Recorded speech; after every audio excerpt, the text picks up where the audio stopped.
Hello everybody, welcome to another episode of It's GSX-R o'clock.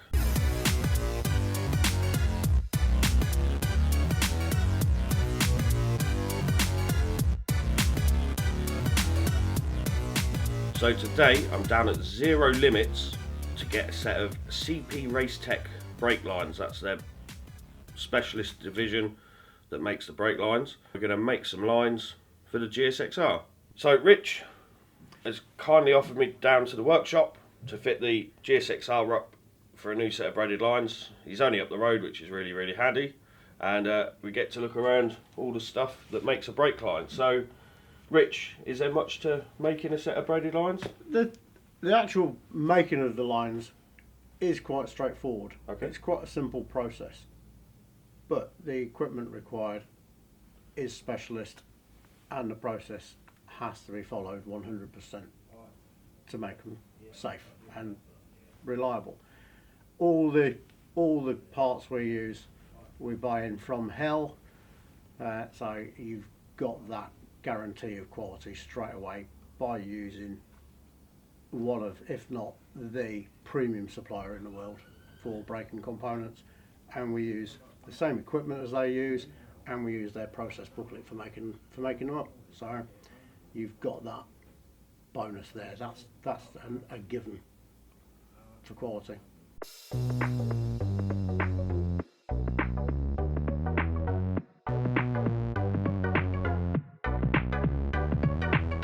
Right, just had a look at Ian's calipers. It's had a set of hoses on from another manufacturer which have not been to spec. They've had banjos instead of the straight male fittings in. The threads aren't particularly clever in the calipers now, that we've had a good look at them. So we're going to revert back to as close as we can to the OEM standard hose, which has a male fitting permanently left in the caliper. So if you need to take it off, you've got a hydraulic union that you can disconnect and leave the fitting in the caliper. It helps protect the threads of the caliper for the rest of their life. As they're all getting a bit old now, these slabby calipers, we'll just try and give them every little bit of help that we can. So, to make the hoses, the first thing we do is we go to the magic internet. We go onto the website where all the database is. We've got all the specs there. It gives us all the fittings we need, all the bolts we need, gives us the length of line that we need to cut, so the hose is made to the correct length. It is a big database. We've got thousands of bikes and even more cars. It's huge. It's Hell's database. They keep it updated. I've got access to it being a Hell authorised agent. So we start off by selecting the components that are spec'd on the database. We've got all our tubs with all the components in. Every component that we take out, we run a manufacturing size drill. This is the same drill as they use in the machines when they make these, but it's all CNC. Things can go wrong. Occasionally you can have a tool break, so you might not have a hole right through. So we check every one to make sure there's no swarf in there from manufacturing, and that the holes are clear right through. And we do that with every component. Again, these are the caliper fittings that I was talking about, which are the male to male adapter. So again, everything is checked to make sure that they're clear. So the next stage, if it's required, not all bikes need it, is to hand bend these banjos to the spec as required. This is quite straightforward on the old slabby. The right hand full length hose is just a straight with the special fitting for the caliper. The left hand one is a 693 bend, which is 20 degrees. So we just use the tool, and there we go. Hand guesstimated 20 degrees. It's very rare that we get them wrong. And then for the rear is 693s again. So they're the same, 30 degrees. All we do and just do a quick little old check to make sure they're the same, and that will do. Just select the last few components that are required. 6 of the ferrules. They're what clamp the hose to the fittings, and they hold it all together. They create the hydraulic seal and the mechanical lock to hold the components all together. Very nice, very clever little piece of design. Does exactly what it says on the tin. No messing about. Again, with these, we check them again internally, just visually. Just have a look up inside. That one's got a bit of swarf in it, so that will get cleaned out. That's all it takes, just a quick look. But yeah, that one's got a bit of swarf in it as well. So the two that I've got swarf in, just use the same old machine drill just to get the swarf out, and there we are. They're clean now, ready to go. Got our little bit of corporate on there. Our logos instead of the Hell ones, as this is one of our kits.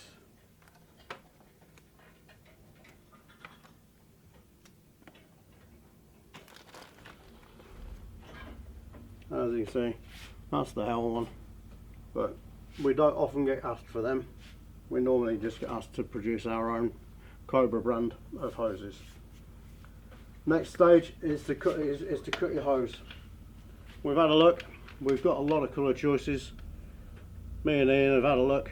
We've decided that this solid red will be a really nice match with the red in the Gixxer. So we now select these. Back to the database to get the cut length, which is important. Otherwise, you'll either have, if you don't get that right, you'll have too much hose or not enough.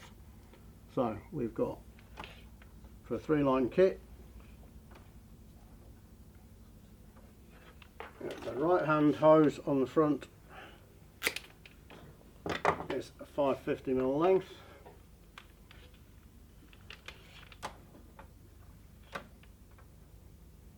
The left is a 575.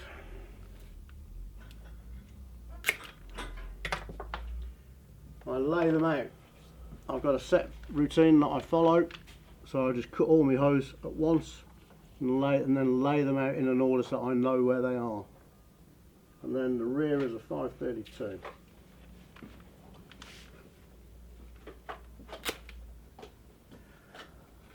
They're a special cutter for cutting wire.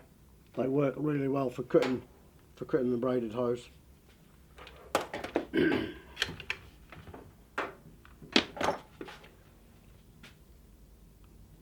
Does crush the ends a little bit, but it doesn't hurt them. So we just re-round them off.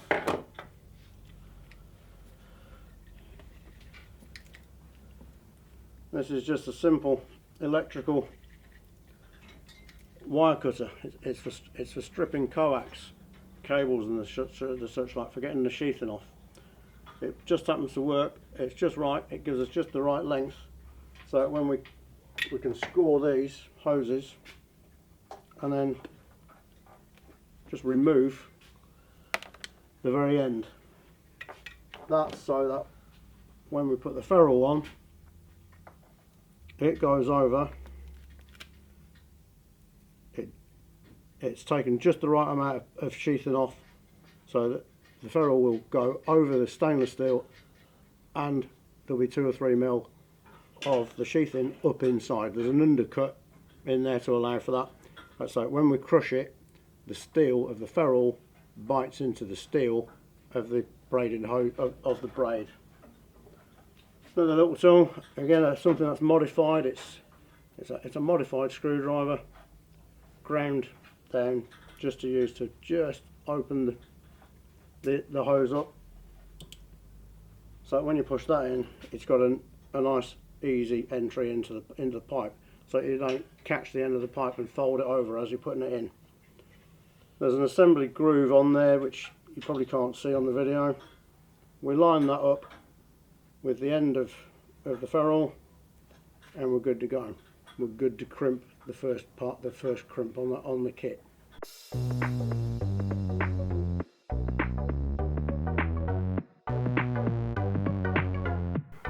This is the beast. You do not want to get any of your body parts in here. It will mangle them.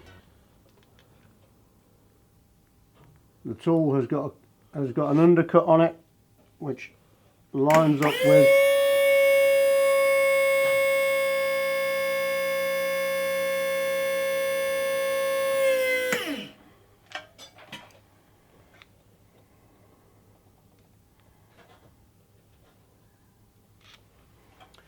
and that's the finished crimp. Quite simple. Crushes down from a start size of 10mm down to 7.9, which we now check with the digital vernier.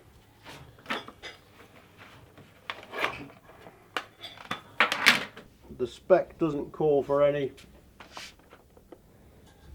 grommets or anything on it.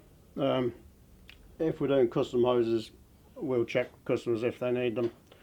If the spec calls for them, they get them. So there we go, corporate bits and pieces. Strip again. Another ferrule. Again, just another, and I've done it once, but it's habit. Just another quick look up it. Just make sure there's no spiders or anything crawled in there while I've not been looking. Create the entry. Now a final check again on the database on the spec. Yeah, it's got 360 on there. Why they put 360, I don't know, it could be 0. That's for the alignment of the two banjos to each other. They vary across the range. Some are 90, some are 270, and anywhere in between. So we do a database check. It says 360, which is flat, so we set it.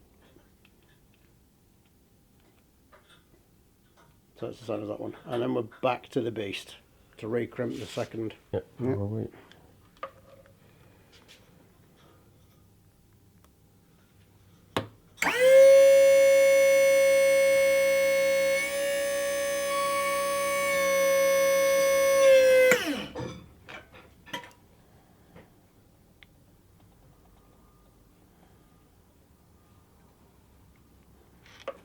As a last little check, it's just something that I do, just to make sure that they are parallel and flat on the bench. Hold them down. That's fine. That's good to go. That's one hose down, 2 to go.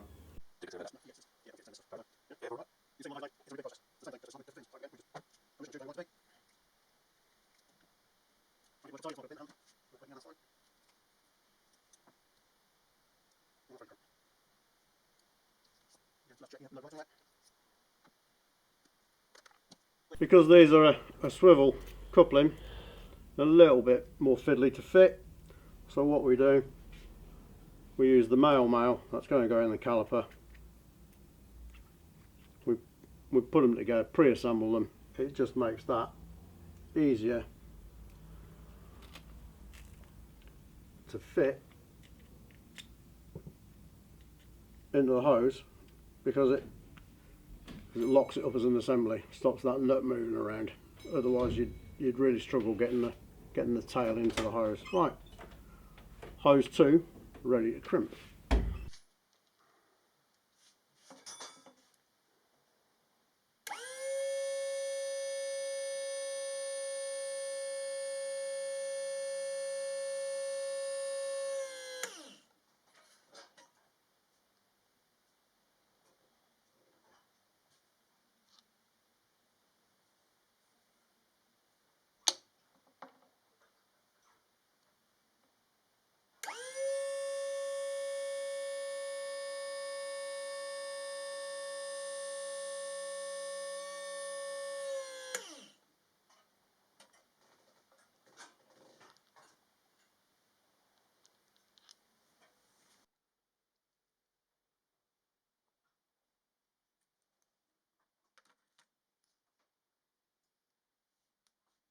And the third hose is a repeat.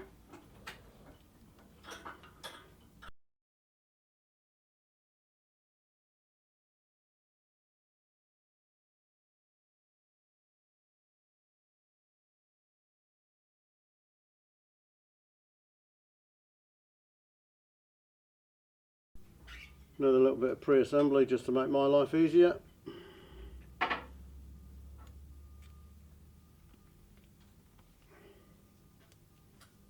And we're ready to crimp the final hose.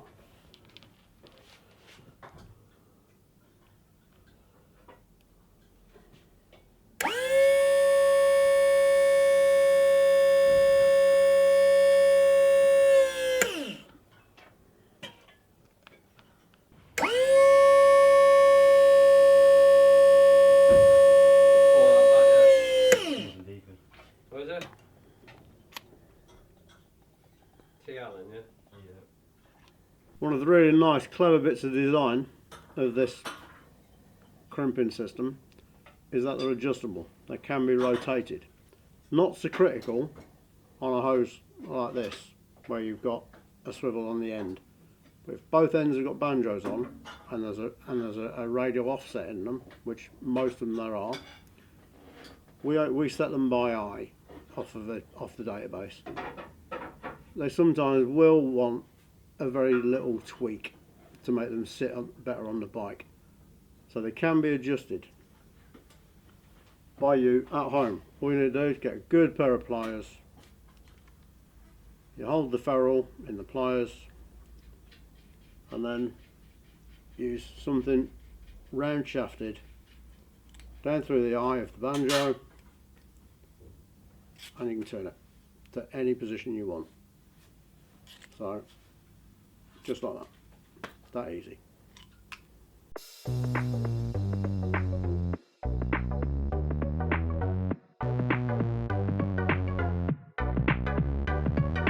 So, thank you, Rich. You're welcome, Ian. They're all done. Have fun fitting them. I will. And bleeding them. Thank you very I'm much. sure you'll enjoy. Yeah. And we look forward to seeing the old girl back on the road again. Nice one. Thank you, Rich. So, before I go, time to put a sticker on. No, it's got to be done. Pride of place. Just there, look. There we go. Sorted. Excellent. And if you guys want to get a set of braided lines, I'll leave a link in the description so you can speak to Rich and get something for your bike. So that's it for this week. Thanks for watching, guys. I hope you've enjoyed watching it. I've enjoyed watching Rich make these. It's something a bit different, a bit interesting. So if you want to subscribe to the YouTube channel, just hit the button somewhere. I think the bell's over there. But yeah, thanks guys, and thank you for all your comments last week. And until next time, we'll see you later.